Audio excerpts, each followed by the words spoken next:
Hello, good morning student. Online class में आपका स्वागत है। BSTC second year.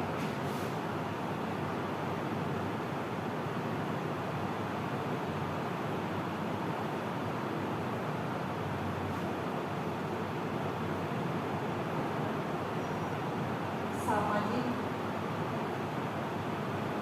विज्ञान, इसमें आज का हमारा प्रकरण है। हमारी जो शिक्षण सहायक सामग्री चल रही है, इसमें आज हम मानचित्र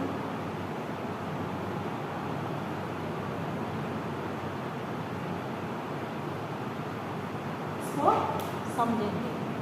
मानचित्र भी हमारे शिक्षण सहायक सामग्री का एक अभिन्न अंग माना जाता है, जिसके माध्यम से हम जो है विभिन्न प्रकार की दशाओं को जान सकते हैं। जैसे मानचित्र को मानव की सबसे पहली लिखित कृति माना जाता है। मानचित्र एक ऐसा उपकरण है जिसके द्वारा संसार को क्षणिक समय में एक सिरे से दूसरे सिरे तक देखा जाता है। मानचित्र के द्वारा हम क्या करते हैं, एक क्षण में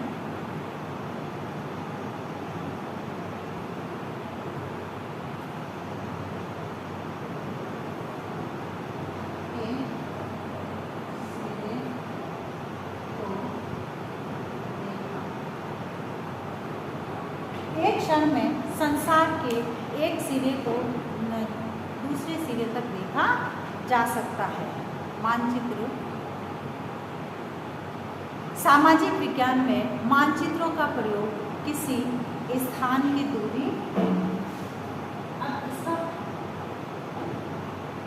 स्थान की दूरी इस प्रकार से प्रयोग किया जाता है।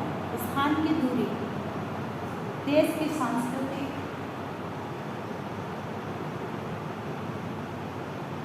देश की सांस्कृतिक, भौगोलिक,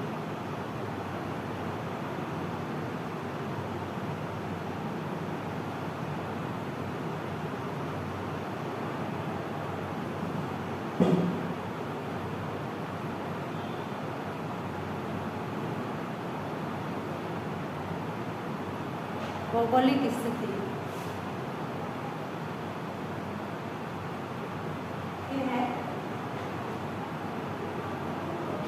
विश्व के विभिन्न देशों की स्थिति, विश्व के विभिन्न देशों की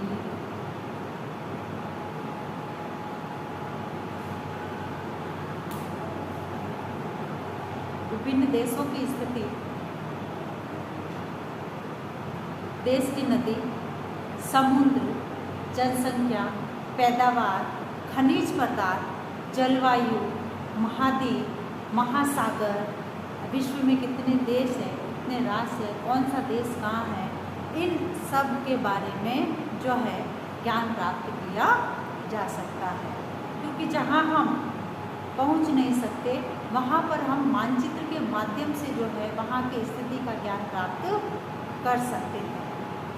इसके अतिरिक्त मानचित्र का प्रयोग किसी भी स्थान की उचित भौगोलिक स्थिति तथा भूगोल के बच्चों को किसी स्थान की दूरी, उसका क्षेत्रफल तथा विभिन्न प्रदेशों की वास्तविक स्थिति का ज्ञान स्पष्ट रूप से प्रदान किया जा सकता है। और यदि सामाजिक, इतिहास, राजनीतिक, अर्थशास्त्र, भूगोल आदि किसी विषय से संबंधित मानचित्र शिक्षण प्रक्रिया को रुचिकर बनाने में सहायता प्रदान करते हैं। केवल मानचित्र ही एक ऐसा उपकरण है जिसके द्वारा विश्व को कक्षा में उपस्थित किया जा सकता है। यानी मानचित्र वह साधन है, वह उपकरण है जिसके द्वारा एक शिक्षक विश्व को बच्चों के सामने प्रस्तुत कर सकता है।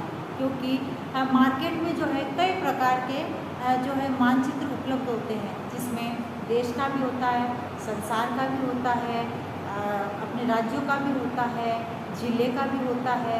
इससे हमें ये पता रहता है कि कौन से स्थान कहाँ पर है, और इनके माध्यम से हम वहाँ की भौगोलिक स्थिति के बारे में भी ज्ञान प्राप्त कर सकते हैं कि कौन से स्थान की, कौन सी जगह की भौगोलिक स्थिति कैसी है, वहाँ का एनवायरनमेंट कैसा है, वातावरण कैसा है, कहाँ पर जो है उनकी आर्थिक स्थिति, उनकी राजनीतिक स्थिति, उनकी भौगोलिक स्थिति, उनकी सांस्कृतिक स्थिति, इन सब के बारे में मानचित्रों के माध्यम से हम ज्ञान प्राप्त कर सकते हैं। यानी अध्यापक जो है स्वतंत्र चित्रण की सहायता से ब्लैक बोर्ड पर छपे चित्रों की नकल करके नक्शा भी बना सकता है। नक्शा बनाकर विद्यार्थियों के सामने प्रस्तुत कर सकता है कि किस प्रकार से जो है उनको बताया जाए, और ट्रेसिंग द्वारा भी नक्शे बनाए जा सकते हैं। लकड़ी या प्लाईवुड के तख्तों पर रुई व कागज़ की लुक्की लगाकर उभरे हुए नक्शे बनाए जाते हैं।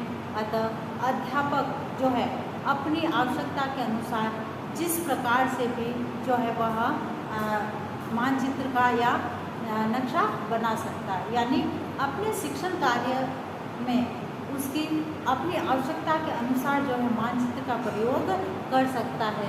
इससे जैसे कक्षा में जब मानचित्र का प्रयोग किया जाता है तो उस समय विद्यार्थियों को मानचित्रों के माध्यम से विभिन्न प्रकार के जो देश है उन जैसे भारत देश है, भारत देश के राज्यों को भी बता सकते हैं कि कौन सा राज्य कहाँ पर है तथा राज्य में जिले कहाँ कहाँ पर स्थित है। मानचित्रों के माध्यम से जो रेल परिवहन है, सड़क परिवहन है, इन सब की स्थिति का भी ज्ञान विद्यार्थियों को कराया जा सकता है तथा कौन कौन से मार्ग हैं, कौन कौन से मार्ग कहाँ से निकलते हैं, इन सब के बारे में जो है विद्यार्थियों को ज्ञान प्राप्त करवाया जा सकता है। तो इस प्रकार से हम ये कह सकते हैं कि ये जो मैप है या मानचित्र है वह विद्यार्थियों के लिए और उनके शिक्षण कार्यों को रुचिकर बनाने में भी सहायक होते हैं तथा इसके माध्यम से विद्यार्थियों को जो है विभिन्न प्रकार की दशाओं का ज्ञान प्राप्त करवाया जा सकता है। तो इस प्रकार से यह कहा जा सकता है कि मानचित्र जो है वह शिक्षक का शिक्षण कार्य करवाने तथा शिक्षण कार्य को रुचिकर बनाने में सहायक होता है, क्योंकि इसमें विभिन्न प्रकार की जो भौगोलिक स्थिति है, जलवायु है और जो दूरी है, जो मार्ग है, अपने देश है, महाद्वीप है, महासागर है, इस सब को मानचित्र के माध्यम से अंकित किया जा सकता है। क्योंकि विद्यार्थियों को ये पता है कि भाई अपने महासागर शांत होते हैं किंतु देख नहीं सकते, और पर मानचित्र के माध्यम से हम उनको अंकित करवा सकते हैं। महाद्वीप शांत होते हैं तो उनको हम मानचित्र में उनको अंकित करवा सकते हैं। तो इस प्रकार जो है मानचित्र के माध्यम से एक शिक्षक जो है अपने शिक्षण कार्य को और अधिक रुचिकर बनाता है। अब है आज का आपका कार्य।